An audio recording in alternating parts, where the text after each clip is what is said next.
پرسوں بجٹ کی آمد ہے. وزیر خزانہ جناب اسحاق ڈار کے لیے بھی ایک چیلنج ہے, شہباز شریف حکومت کے لیے بھی چیلنج ہے. بہت مشکل حالات ہیں مگر عوام کو انسینٹیوز دینے ہیں, ان کو کچھ بہتر خبریں دینی ہیں. کیا یہ سب ممکن ہے؟ اس پر ہماری گفتگو ہے. ہمارے ساتھ موجود ہیں ممتاز معاشی کاروباری امور تجزیہ کار جناب خرم حسین اور عارف حبیب لمیٹڈ کے چیف ایگزیکٹو آفیسر جناب شاہد علی حبیب. خرم صاحب یہ بتائیے گا کہ at the end of the tunnel, یہ ڈارک ٹنل ہے اس وقت جو ہماری معاشی صورتحال ہے, اس میں کہیں بھی آپ کو بھی کہیں اب بھی ریوائول نظر آ رہا ہے؟ IMF پروگرام کا 9th ریویو کا ہو جانا, یہ کہیں پہ آپ کو دور بھی کہیں نظر آ رہی ہے یہ بات؟ نظر تو مجھے نہیں آ رہا ابھی کامران صاحب, چانسز بہت سلم ہے. البتہ I could be wrong, Pakistan ہے آخر, ادھر ان ایکسپیکٹڈ چیزیں ہو جاتی ہیں. لیکن جون 30 سے پہلے, ابھی تو ہم لوگ خبریں دیکھ رہے تھے, یہ لوگ کہہ رہے تھے کہ بجٹ سے پہلے ہم ہوپ کر رہے ہیں کہ at least staff level agreement ہو جائے گا. بجٹ تو پرسوں ہے, تو it's looking very difficult I think before the end of June کہ یہ پورا پروگرام کسی طرح ریوائیو ہو جائے. IMF تو وہیں پہ کھڑا ہے جہاں پہ یہ لوگ مہینوں پہلے کھڑے تھے کہ اپنا ایکسٹرنل فائنینسنگ گیپ آپ پورا کر کے دکھا دیں. درمیان میں کوئی آئی ہے, کوئی نئی پارٹی آئی ہے کمنگ فارورڈ سینگ کہ ٹھیک ہے ہم آپ کو $1 ارب دے دیتے ہیں اس کو پورا کرنے کے لیے. فی الحال تو ایسا کچھ نہیں ہوا. It's very difficult, but then again Pakistan ہے, کیا پتہ شاید.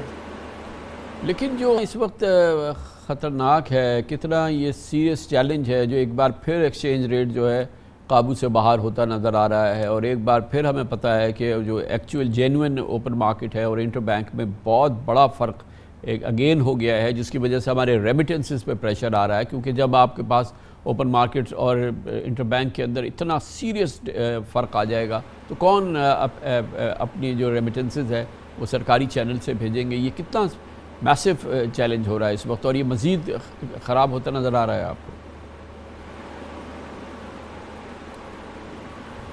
سوری کامران صاحب, مجھ سے پوچھا ہے جی خرم صاحب آپ پلیز بتائیے.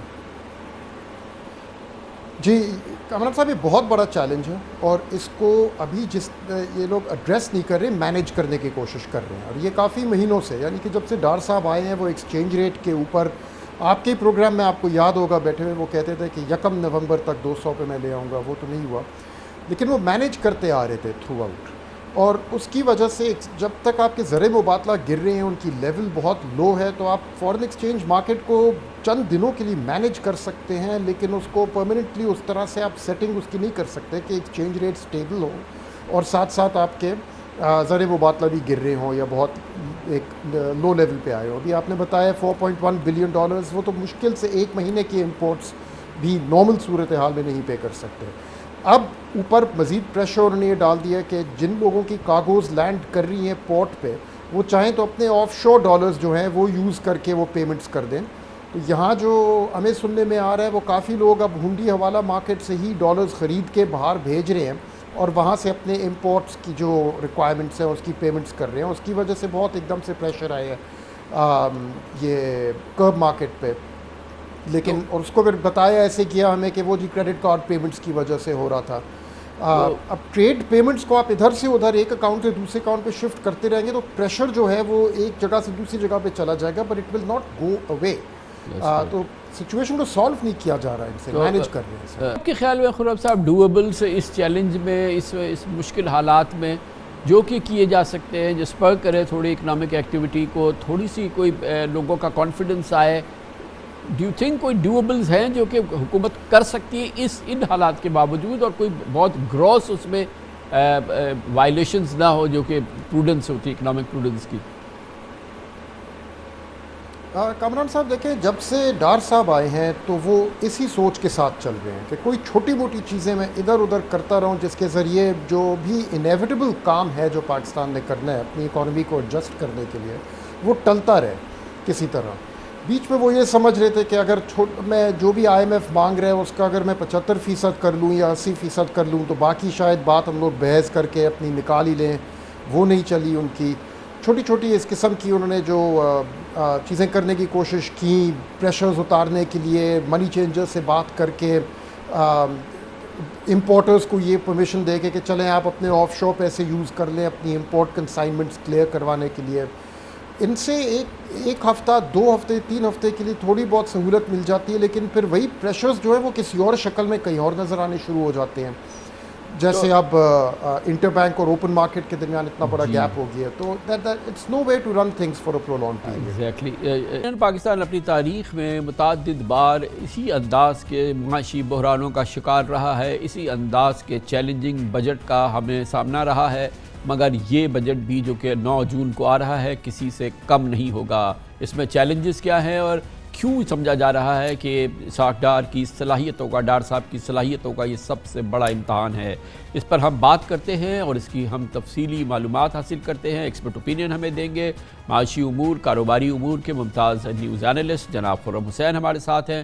شاہد علی حبیب ہمارے ساتھ ہیں جو بزنس کا اور جو مارکیٹ کا اوپینین ہے وہ ہمیں دیں گے. چیف ایگزیکٹو آفیسر ہیں عارف حبیب لمیٹڈ کے. بہت بہت شکریہ. خرم صاحب پہلے آپ فرمائیے گا، ویسے تو ہم نے اپنی زندگی میں اور پاکستان کی تاریخ میں بہت سے چیلنجنگ بجٹس دیکھے ہیں اور اس سے بھی شاید زیادہ سیویئر چیلنجنگ معاشی صورتحال دیکھی ہے، مگر جو حکومت کا ایک اوور آل جو سامنے نظر آ رہا ہے، کمفرٹ لیول نظر آ رہا ہے، یا وہ پریشانی یا وہ سٹریس نظر نہیں آ رہا جو حالات کا تقاضا ہے. آپ نے دیکھا کہ پی ایس ڈی پی بڑھانے کی بات کی جا رہی ہے، سبسڈیز کی بات کی جا رہی ہے، کچھ انسینٹیوز دینے کی بات کی جا رہی ہے. کیا ممکن ہوگا؟ کامران صاحب، چند ہفتوں کی بات ہوئے گی اس گورنمنٹ کے لیے. جو گورنمنٹ اناؤنس کر رہی ہے یہ بجٹ، انہوں نے تو اسمبلیز ڈیزالو کر کے خود چلے جانا ہے مڈ اگست میں. اس کے بعد انٹرم گورنمنٹ جو آئے گی، اب ان کی مدت کیا ہوتی ہے؟ جیسی کچھ افواہیں پھیلی ہوئی ہیں کہ شاید extended caretaker setup آئے، اس کا بھی کچھ پتہ نہیں ہے. لیکن اگر نارمل صورتحال رہے تو مڈ اگست میں اگر یہ گورنمنٹ جا رہی ہے اور ان کو پتہ ہے، تو ان کے پاس تو کوئی انسینٹیو نہیں ہوگا کہ ہاتھ روک کے رکھیں جتنے ٹائم کے لیے یہ لوگ ہوئیں گے پاور میں. تو اتنے ٹائم میں اٹس پاسبل اب 2019 20 21 میں بھی بہت تیزی سے ڈیولپمنٹ ایکسپینڈیچرز جو تھے وہ جولائی اگست میں ریلیز کیے جا رہے تھے، بہت تیزی سے، کیونکہ تب اکانومی میں رفتار پیدا کرنا ایک بہت بڑی پرائیورٹی بنی ہوئی تھی گورنمنٹ کے لیے.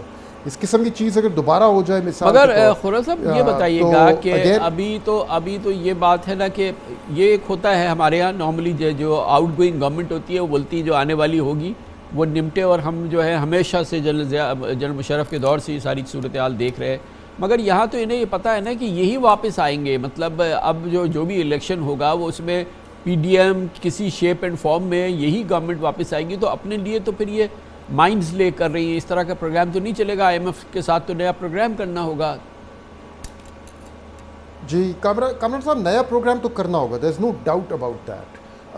یہ پروگرام جون 30 کو ختم ہو رہا ہے، اور اب جو بھی الیکشن کے بعد یا اسمبلی ڈیزالو ہونے کے بعد جو بھی اگلی گورنمنٹ آتی ہے اس کے بعد ہی نئے پروگرام کی بات شروع ہوگی. اس سے پہلے تو مجھے تو ایٹ لیسٹ مشکل لگ رہا ہے.